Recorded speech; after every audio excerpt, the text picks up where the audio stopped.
I was born on December the 6th, 1964, and this is going to be my childhood memories growing up from then and all through the 1970s. And disclaimer, it's the way I remember my life.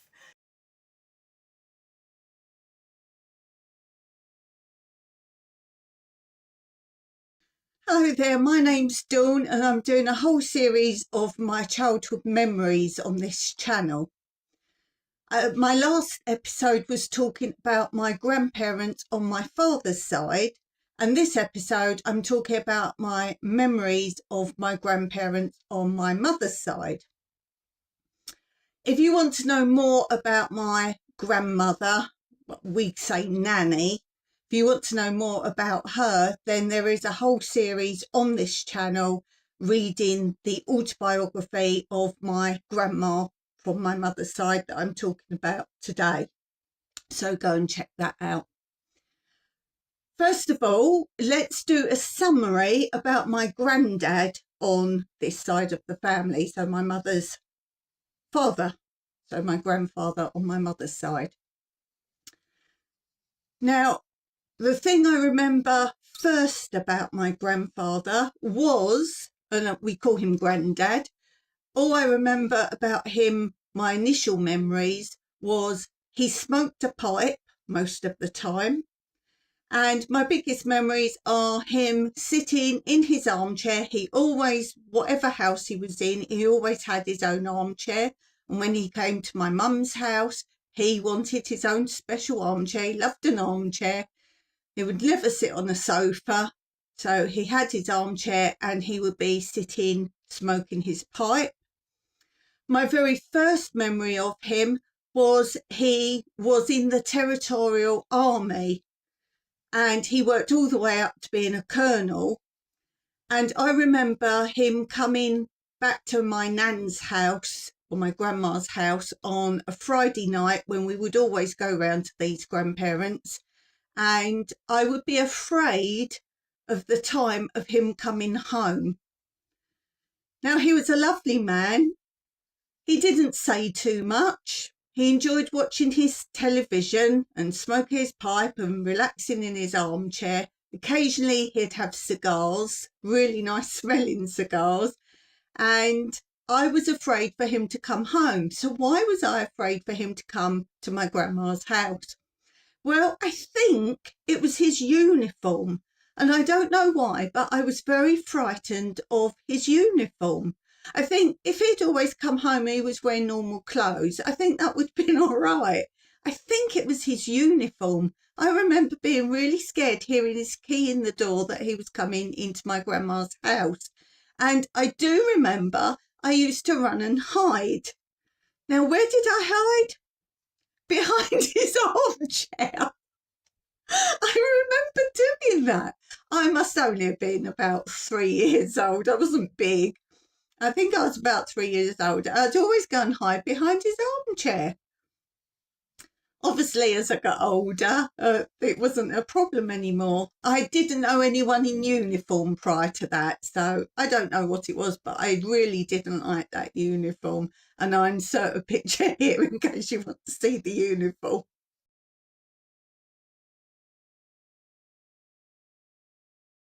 So that was my memories of him. We went on holiday with them. Once a year we'd go on holiday with, we called them Nan and Grandad. So once a year we'd go on holiday with them, and it would normally be holiday camp in later years. I'll talk about all my holidays later on in other videos.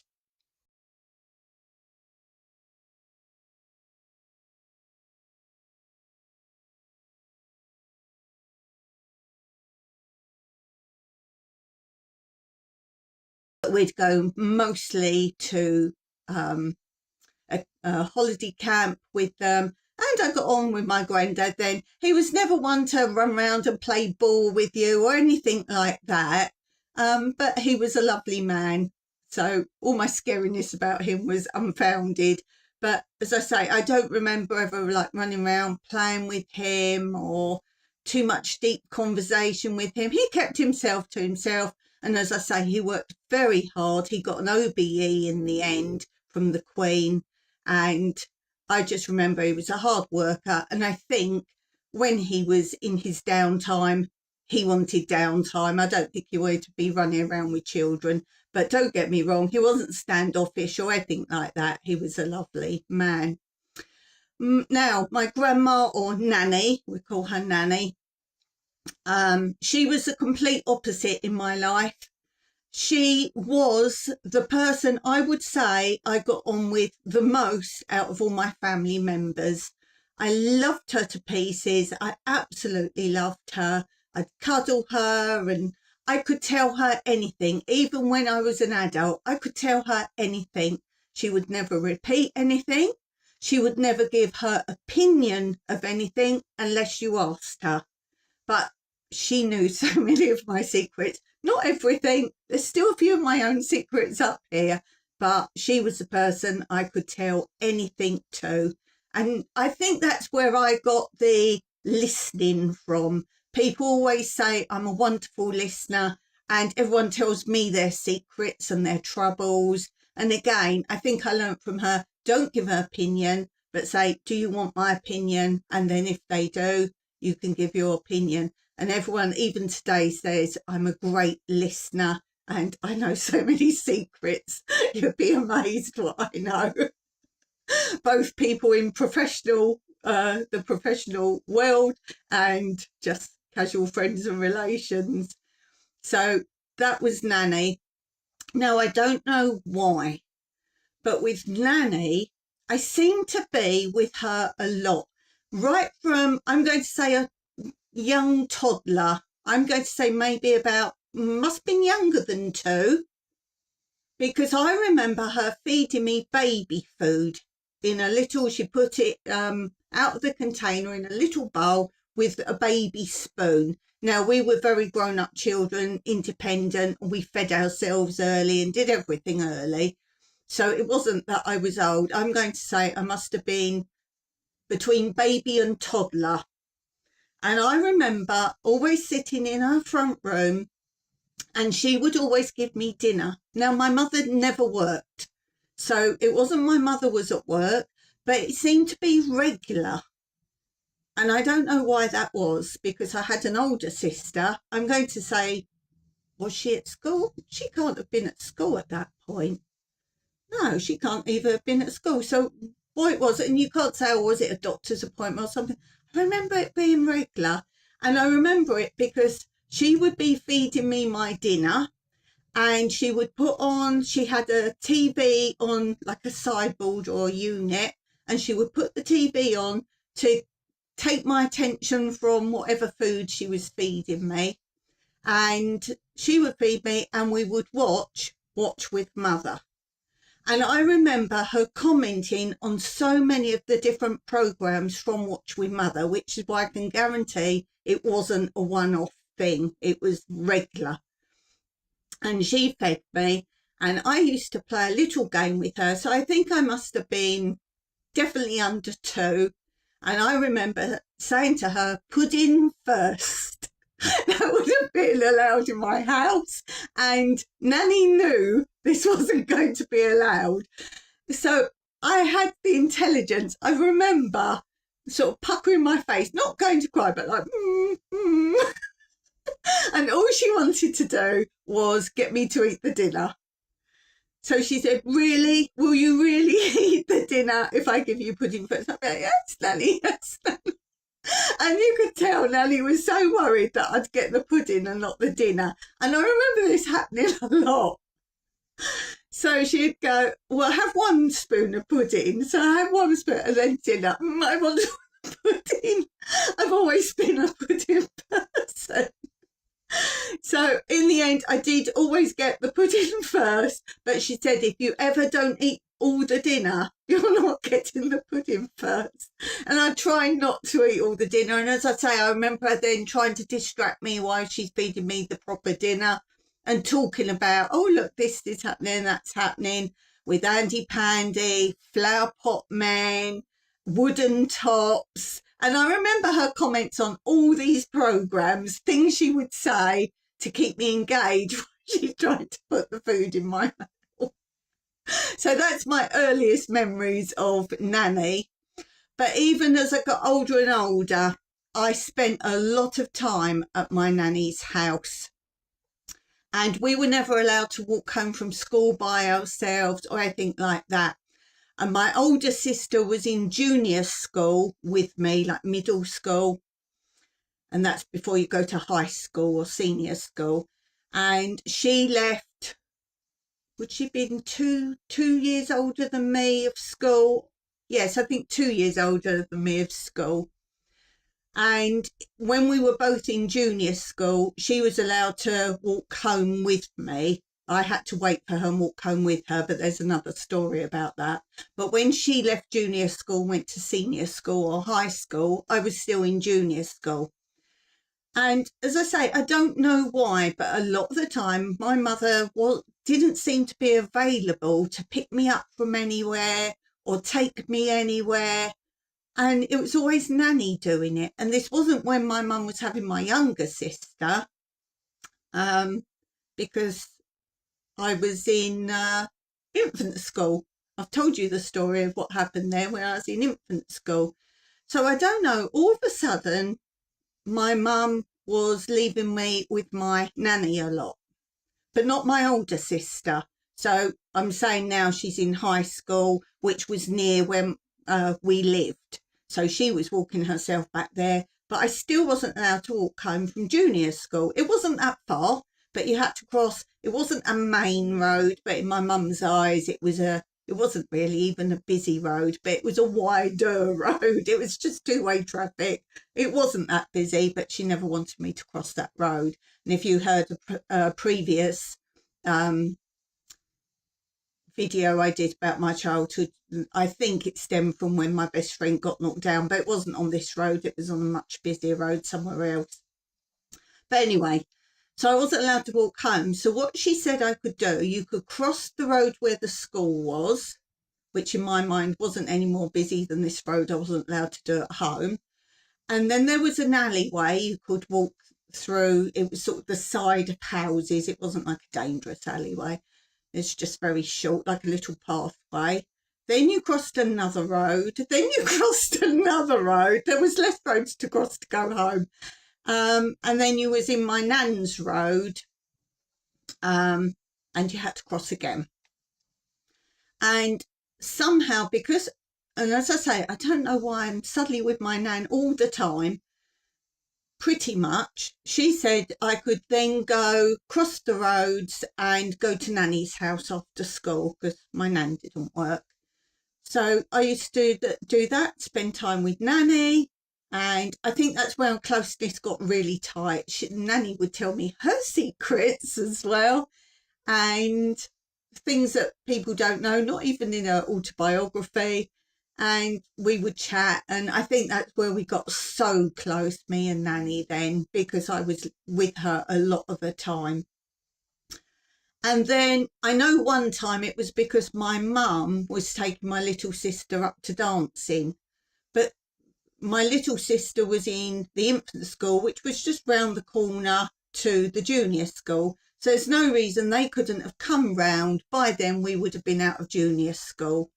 If my mum had to go earlier to dancing, it wouldn't have been much different really in time span. It would have been straight after school. So I could have gone with her or whatever else. But anyway, I went to Nanny's. I'm quite happy that a lot of my life was spent with my nanny. But then another day, so I don't know why again, my nan would have me after school. Oh, this was when I was in infant school. My nan would come round to the infant school and pick me up. Now, this could have been when my little sister was born, but I don't think so, no, because I know what age I was then. I was still in infant school, but at the top of infant school. No, so it wasn't that. And she came round to collect me, and she took me up to dancing, which is the opposite direction to where we lived, past my nan's and further up. And she took me up there on a Friday. It was tap on a Friday. and she took me up to dancing, and she'd sit with me. And Nan didn't come to dancing with any of us. She came to watch our shows, our dance shows in the theatres, but she didn't come to dancing. And I think I've talked about this before. My Nan took me up to dancing, and she'd broken her wrist a long time before, but it was awkward. She didn't have full movement, even though she had therapy with it, physiotherapy. And I used to panic because the dance teacher was quite shouty. You've heard stories about my shouty dance teacher. If you go on my channel, Everything Dance, your mentor, look at the videos of my dance journey. And I talk like this, but about my dance career. So she was quite shouty, and I was worried because she used to shout if your tap shoes came undone, even though we were about 7, 8, something like that. And I wasn't confident enough to tie mine tightly. I could easily tie bows, but I wanted them like double knot and really secure. So I said to my nanny, would you do it? She said, oh, Dawn, I'm a bit awkward at it. No, I'd rather an adult did it and I'd be fine. And then I used to panic like, oh, Nanny said she wasn't happy to tie them tight because of her funny wrist. So that was another time with Nanny. And as I say, I seemed to be with Nanny a lot after school, going around after school, which I liked because we weren't allowed to be that independent or go out with friends or anything like that. We could go around and play at friends' houses, but we weren't allowed to play in the street. So if my friends only played out in the street, we weren't allowed to go and play with them. And there had to be a set time, what time Dad normally picked us up, because he drove and Mum didn't want to drive at that point. So there'd be a set time to pick up. We could never walk to anywhere. I was in a very safe area, but no. And so Dad always used to pick us up. So we could go around and play if we were indoors, and my mum knew the parents. It all had to be like planned and properly arranged, and the parents were in, not working parents, so we couldn't go around and play with children whose parents weren't there. And I'll talk about that another time, about going around to play at different people's houses. So I was with Nanny a lot. And then as I got older, teenage years, as I say, I was pleased with all this, how I had to go to Nan's a lot, because that felt to me like I was independent when I wasn't allowed to be. So I really enjoyed that. And then as I got older, Grandad used to go away a lot with the Territorial Army, taking them on camps and that kind of thing. And I don't know how it came about. I'm going to guess Nanny suggested it. I may be wrong, only my mum would know the answer. But I think Nanny asked me, and then I asked Mum, not 100% sure on that. But I got to go and stay overnight, sometimes a couple of nights, sometimes 3 nights. I don't know how long these army camps were. I'm going to guess long weekend. And I used to go and sleep at Nanny's house. So you can see how we're getting tighter and tighter bonding. I would say she was basically like a second mother, but a complete opposite mother. So I really enjoyed my time there. I love my mum very much, but there was just such a special bond with me and my nanny. Nothing could match that at all. And I know they say grandparents were there and you get the good side, not the bad side. No, Nanny saw all sides of me. But yeah, so I used to go and stay several nights with her. And then, as I say, we used to go on holiday a lot with them. And the only thing I didn't like about Nanny's house when I was little was she never had toys. She never had toys there. And I don't think she really wanted us to leave stuff there. She liked an empty house, like quite clear, and she didn't have lots of clutter or bits and pieces. So what she did one time, she had catalogues, and sometimes if you ordered dresses and that, they'd come in like a big, you don't get it now, I don't think, from closed shops. You got a big box and you opened it up with like the dress folded up in it or the shirt folded up in it. So she had some of these boxes, and me and my big sister and my mum actually, I think, decided to do this. We had one box each, and we'd open the lid, and that would be the inside of a house. And my mum helped me, so I must have been little, cut out windows and doors, and we cut out little people and stuck furniture in and bits and pieces. I think at one point we made some furniture with little cotton reels and just any bits and pieces. And that was something we had a lot, these little houses, and Nan was happy with those because she shut the lid down and put them in the cupboard under the stairs. And then the other thing we did a lot at Nanny's after that was, as I say, catalogues, when you could order from catalogues before Amazon. You ordered from actual catalogues. And me and my big sister, I've said before, my big sister was so great at creating games. I thank her for inventiveness of childhood games. We didn't need much. And we cut out from the catalogue people. And then she said, you make families. So you've got to choose someone for a dad and someone for a mum, and then cut out the family.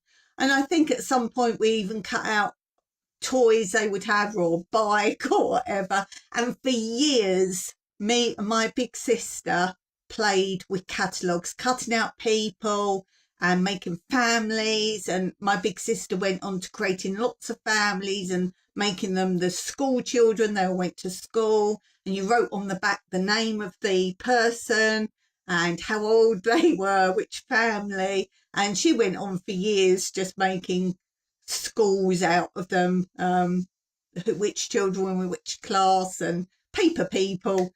So that was a big time at my nan's as well. We would do that at my nan's house for years. That was, once we got that, I think that was more or less what we did at nan's house. And again, I think we just had a little envelope, a big envelope each, and put in our characters, and next time we were there, that's what we played with. She did have, I'm not quite sure what it was for. I think it's like press ups, but you go on your knees, and it was one black and white wheel and two handles, and you roll out and roll back, just a small wheel, and roll out and roll back. There was that. We played with that a little bit. There was some car racing game. But as I've said before, my big sister, if there was anything cars, she bagged it. That was hers. You didn't ask it. That was what she had. And at one point there was an auction game. Now, I think that belonged to my Uncle Stuart. He was the youngest son of my nan, and he was gone by then. Obviously, he was got engaged and got married.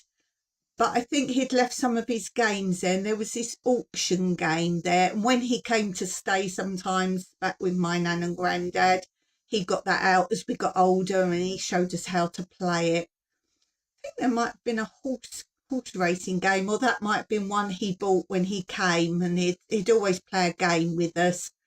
So that was good.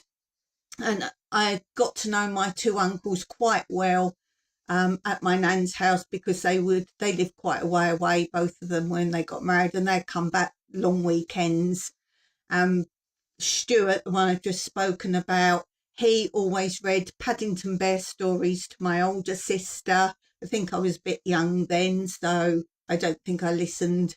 I must have been very young then. And he always had jokes and funny stories and magic tricks. He was your fun uncle.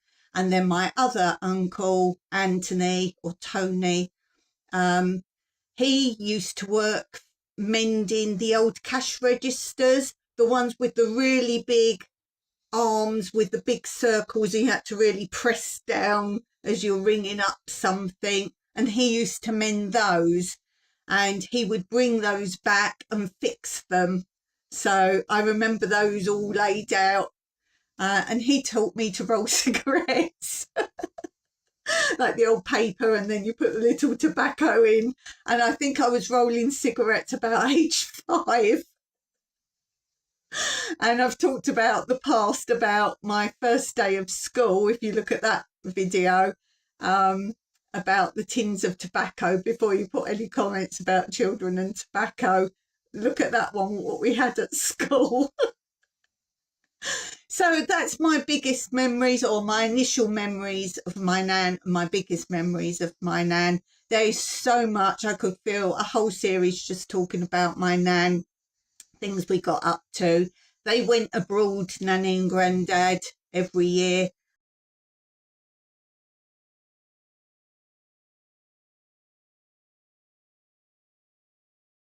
And they asked if me and my big sister could go, but my mum was like, no, they're not going. And she said, well, you're not ever going abroad, so it'd be nice for them to experience it, and they'd be safe with us. And me and my big sister pleaded and pleaded. No, we weren't allowed to, unsurprisingly. But me and my big sister really wanted to, and we both became travellers. We both enjoyed travelling because we never had that experience. So I've been to all sorts of exotic places, and my sister has done Europe, and now in her adulthood she does some more nice islands and places as well. So sometimes something you don't have when you're younger, you maybe appreciate more when you're older. So that's a good thing. Hence why I live abroad now, perhaps. So, as I say, they're my main memories of my nan. There's plenty more. If you look at the comments, my big sister often comments under these videos and reminds me of other things, or she says, oh, I forgot that, or she thinks of something I didn't think of. Being just a couple of years older than me, that age span, you sometimes have better memories when you're just that little bit older. So looking forward to your comments, big sister. And guys, check out the comments and add your own. Tell me your memories of your grandparents, and check out any previous episodes of my childhood memories. Until next time, as always, thanks for watching, thanks for commenting, hit that thumbs up.